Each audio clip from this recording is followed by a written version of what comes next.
All right, we are behind the brand new, the new generation 2022 Nissan Frontier pickup truck. And of course, this video is going to look a little bit different because we are at an event right now. We're trying to get as much content out for you guys as possible. So sorry that it's not our usual high quality, but we're trying to pump them out. Yeah, trying to do it for you guys. But we're going to start this video where we start most of our videos, and we're going to talk about the drive and the dynamics. So first things first, we'll talk about engines. What we have under the hood here is a 3.8 liter naturally aspirated V6. It's the only engine that you can get across the Frontier lineup as of right now anyway. And it makes 310 horsepower and 281 pound-feet of torque. And if you're wondering, its closest competitor, the Tacoma, that's more. It's more than the Tacoma. And you said it feels like it, right? Yeah, it feels it. Especially like around mid-throttle, if you're not flooring it, I mean, it's a mid-sized truck. It's not fast, but it does feel a little bit more athletic than something like a Tacoma does in the lower in the rev range. Now, that could also be part of the fact that you have a 9-speed automatic gearbox here, whereas the Tacoma has 6-speed. So it ends up being a thoroughly more modern drivetrain. You still have your 4x4 system, selectable rear-wheel drive. You have a 2-speed transfer case for your 4 high, 4 low. So yeah, I mean, it's still a truck. It's got truck suspension. I think this is the Pro 4X. It gets the Bilsteins. They're okay. They actually seem a lot better than the TRD off-road that we tested with the Tacoma a few weeks ago now. That was really bouncy. This seems a lot more settled, at least on the road. You mentioned the 9-speed gearbox. Does this also come in a manual? I think it does. Yes, that's a good point. So you can still get this thing as a 6-speed and 3-pedal option. I think that's cool that you can get that in a truck. And then when we talk about the general ride and the feeling and experience behind the wheel, you do sit up really nice and high. You've got the nice commanding view of the road. I feel more comfortable sitting here than I did in the Tacoma. I'm not eating my knees. I'm not sitting basically on the floor. And the suspension, like I said, it's damped really well. This is the Pro 4X. It's the most off-road one. So it's got the beefiest suspension setup, and it still has really good on-road manners. I really like it. Now, I do want to mention some of the off-road capabilities and optional packages that you can get with this Frontier. So we are in the Pro 4X. Pro 4X, which does come with a rear locker. Yep. So on the left-hand driver's side. Yep. You have skid plates. You already mentioned the Bilstein shocks that it has. Mm-hmm. It has a 360 camera. It actually also has adaptive cruise control, which I know that's not necessarily an off-road feature, but that will turn off also when you go into 4-low, I believe. Okay, I did want to mention that. Approach angle of 32 degrees. Approach angle? Is it approach angle? Sorry.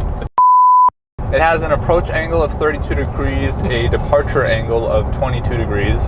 Nope. The brake over is 20, and the clearance is 9.8 inches, which is actually pretty impressive considering that the Tacoma is only 9.4. Yeah, I think it comes together pretty well. We keep talking about the Tacoma when we talk about this thing because it's the benchmark in the segment, but I think really the only place that this falls short of the Tacoma to me is in the Fox shocks. Now, with that being said, we have not tested this off-road, so we don't really know how it would compete off-road. And this being the Pro 4X, that's something that is absolutely justified to this truck. But I will say that I'm surprised by these Bilstein dampers. Based on if you just look at a spec sheet, this almost competes closer to the TRD off-road with the Bilsteins, but the tuning on these shocks are way better, way more livable. So I really like them. Let's talk about the looks. Yeah, exterior. We've got this brown paint, and to be honest, I like it. I like it too. I think it looks cool. Yeah. The front fascia looks very Nissan to me. It's got the Nissan, it's not really a U, but it's very Nissan in the headlights. The grille design is mirrored in those headlights, those running lights. And yeah, you've got some recovery points up in your front bumper, and looks pretty muscular. It looks more muscular and more imposing, more badass than you'd see in something like a Tacoma, I think. Looks more modern. You've got the big double cab. I like the exterior look. I also like the color that's on this specific car or truck that we have today. Yeah. The lane keep assist keeps yelling at Matt. Yeah. Anytime I get anywhere near a line, but I think that's a good point. When we transition to talk about the interior and some of the technology here, and Nissan's Pro Pilot, their safety suite, some of their driver assistance and driver aid stuff works really well when it's not being thrust into your life. But before we talk about interior, I do want to let you take a spin in this thing. One of the things, actually, there are a couple things that I want to cover before we actually talk about the interior. First being that we do have the double cab or the king cab or whatever you want to call it. It's the 2 full doors, so you have maximum back seat space, and we'll get to some of that, but you also have a 5-foot bed out back. Now this is pretty typical with what you get in the rest of the field. But the thing that gets me on the exterior with this thing is that the wheel options look very familiar to the TRD Pro wheel options. I think they're a little bit different, but yeah, there's definitely some similarities there for sure. Yeah. But then we talk about the interior. It's nice. I mean, it's very utilitarian, like the Tacoma, but it seems like it's definitely, you can tell it's newer. The Tacoma's from like 2016 originally. It's been refreshed since then, but this you can tell is all new. Integrated head unit. I know you like these, right? Yeah, it's integrated into the dash? Yes, as opposed to just sticking out and not really with the purpose or anything. Yeah, I like that. The steering, you mentioned it, but the steering is really heavy. Yeah. How does the steering wheel feel in your hands? Does it feel like too big?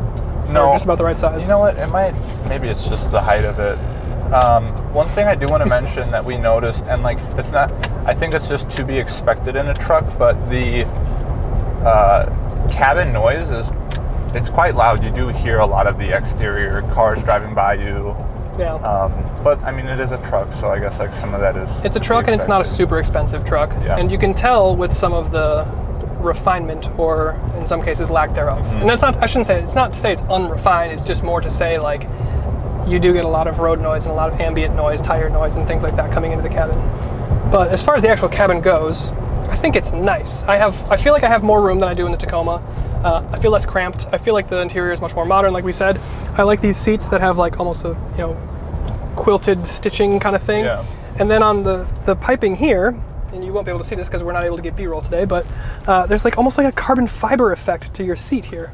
It's really interesting. Yeah, a few other things. I mean, it does have some of the luxuries. You have heated seats, you have a heated steering wheel. You also have park assist, park sensors, which is nice to get on something like this.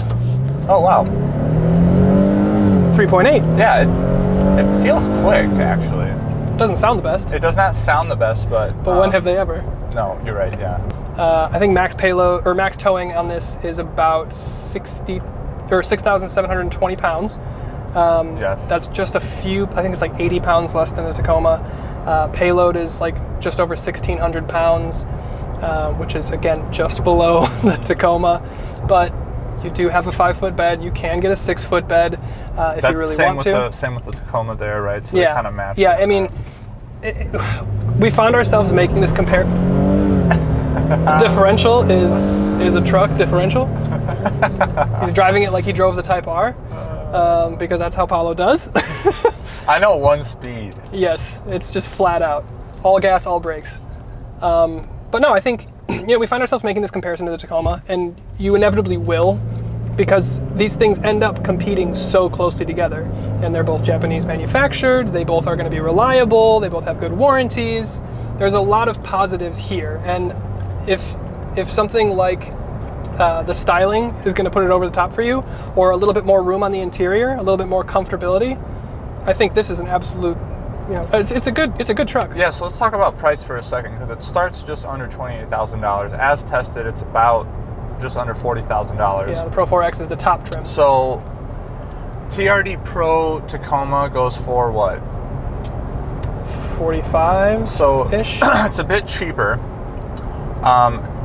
It's got some less capabilities in terms of like towing and things, but it's got more horsepower. It feels quicker. Yeah. I think guess it's marginally more efficient. Yeah, and I think on-road manners, we both agree that it handles a little bit better on the road. Yeah. Now, we unfortunately can't take this thing off-road and really do like an off-road comparison. Right. We're hoping to get this thing for our full week loan coming up soon, but like we said at the beginning of the video, this is our abridged review because we're at an event and trying to get the most for you guys. Okay, so with that, I think let's pose the question. If we've been making this comparison the whole video, we should pose the question. If you were given the keys to own either this or the Tacoma, what would you have? I think I'm going to go against the grain here, and I'm going to say this. Ooh, hot take. For two reasons. One, it's just a little bit newer. I mean, I know that you know, their reliability might not be up there with Toyota, especially on the Tacoma. But you also do see these things hit 1 million miles. Yeah, for sure. And I mean, it's a bit newer tech in here than the Tacoma. I also like that it has more power, because I personally like that. Because you're a baboon. I also think, hot take, it looks better on the exterior. That's not a hot take. I agree with that take. Okay. Yeah. So what would you take? It's difficult to me because, like, I agree with all the things you just said. It's more powerful, it's a bit faster, it's a bit more dynamic feeling behind the wheel, and as like a performance car enthusiast, I like that.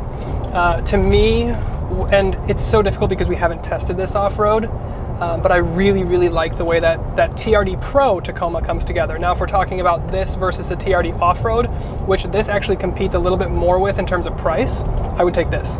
Yeah. But if it's TRD Pro, I'd go Tacoma. Well, I mean, the TRD, Tacoma. The TRD Pro, right, like had the cameras when you were in 4-low. I don't believe that this thing... I think this has cameras, but it doesn't have like your multi-terrain select. Yeah. It doesn't have like some of the more advanced off-road stuff that Toyota offers. Yeah, it does have a rear locking diff, which... Yeah, that's nice. And that's the whole thing too, is like, this has the mechanical stuff to get you out of pretty much everything. Toyota just adds a little bit of computerization to make it a little bit easier for somebody that's just getting started off-roading, finds himself in, you know, something of trouble, and then they can get out of it easier. Yep. But you can still do that in all of this. You just have to be smarter with your throttle and what you're doing with your settings. So, yeah. Anything else? Let's wrap it up. All right. On to the next car. Thank you guys so much for watching, and we'll see you next time.